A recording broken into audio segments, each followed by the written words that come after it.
everybody, this is GeGe from GeGe Yoga. I'm here with my second wellness reading wrap-up video. So the plan was to do one of these every month, which I managed in January, but now we are mid-March and I didn't quite get to do the February one yet. So here we are. I'm sorry that it's late. I will be better. I have two wonderful books to talk to you about today. Super excited to speak to you about these. So let's do it. So the first book I read at the start of February was Breath by James Nestor. Now I came to this book because I did the 30-day yoga challenge in January by Yoga with Adrian, and I did that with my dad. And it was a very breathwork focused yoga practice and yoga challenge.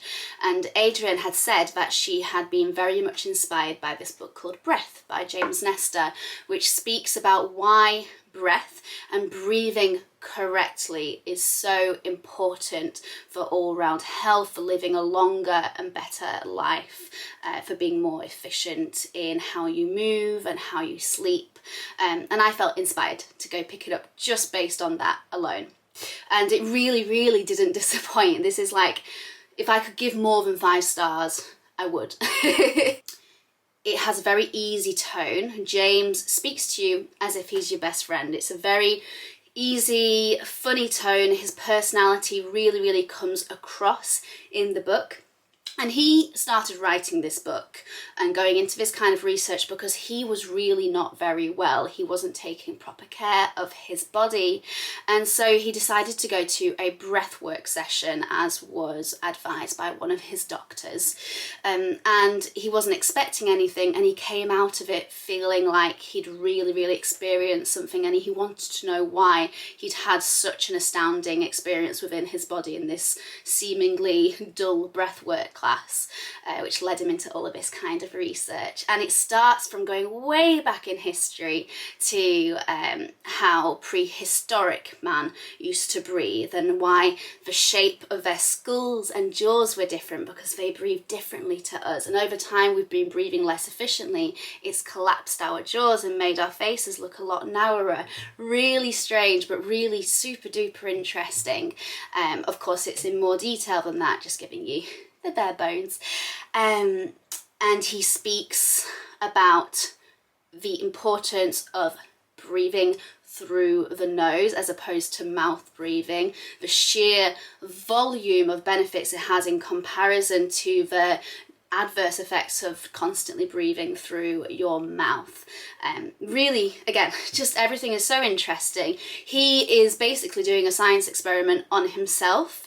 He mouth breathed only for, I think it was like 3 months, I could be lying, a long amount of time, and he felt awful. And then he went the opposite way and he just nose breathed, and he felt so much better. So it was him basically experimenting on himself, but backed up by brilliant anecdotal evidence from other yogis, Wim Hof, other experts in the breathwork world, and backed up by hard facts as well, statistics, scientific evidence for why breathing properly is so incredibly important. And at the end of the book, loads and loads of typed out, of course it was typed out, wouldn't be written, loads of breathwork exercises listed, so that if you finish the book and, like me, you feel inspired, you can pick one of the exercises and go, oh, I'm going to try that one today, or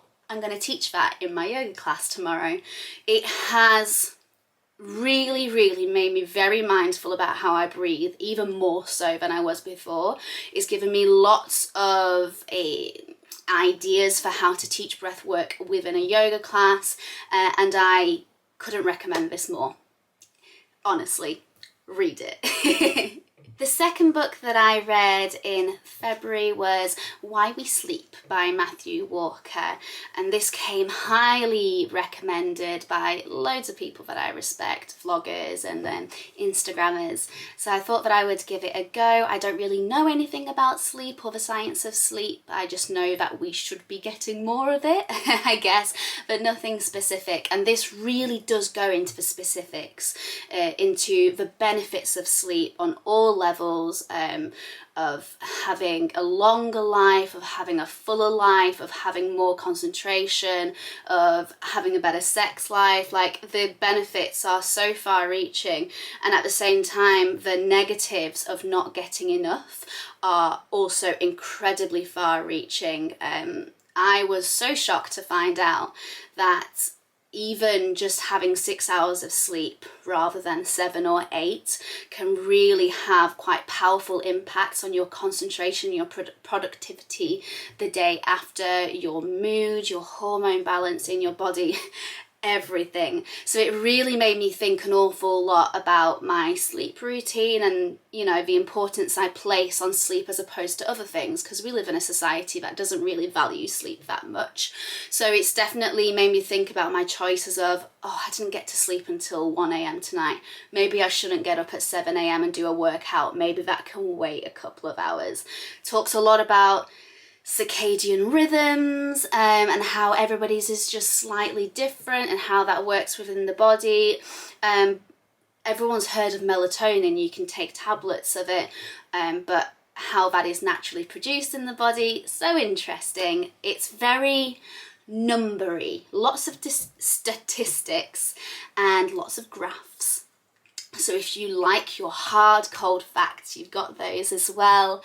And lots of studies. Now, the one thing I will say, he speaks in detail about lots of studies that have been done that talk about the value of sleep and why having a full 7 to 8 hours is so beneficial.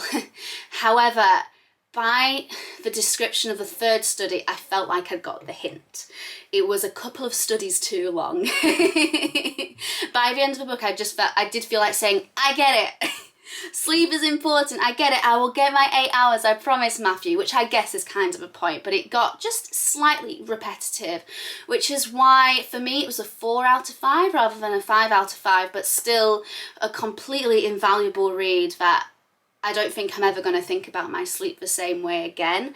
And I thought it was so wonderfully and thoroughly written, and yeah, again, would highly, highly recommend. Enjoy.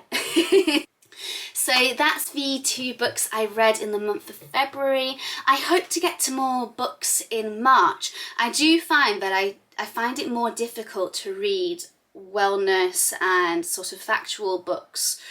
I don't read them quite so quickly because I'm constantly taking notes from them, because a lot of this is stuff that I use in my own teaching and in my own classes. I don't just skim through it. I really, really read it, stop, take notes, reread, talk to somebody about it. So usually I fly through books, but I'm actually finding it more difficult to fly through these wellness books, which is it's a good thing, right? It means they're really having an effect and I'm learning a lot. I will be back with more for you in a couple of weeks' time. I hope you enjoy this. I hope you enjoy the books. I will link them below. Bye guys, thank you.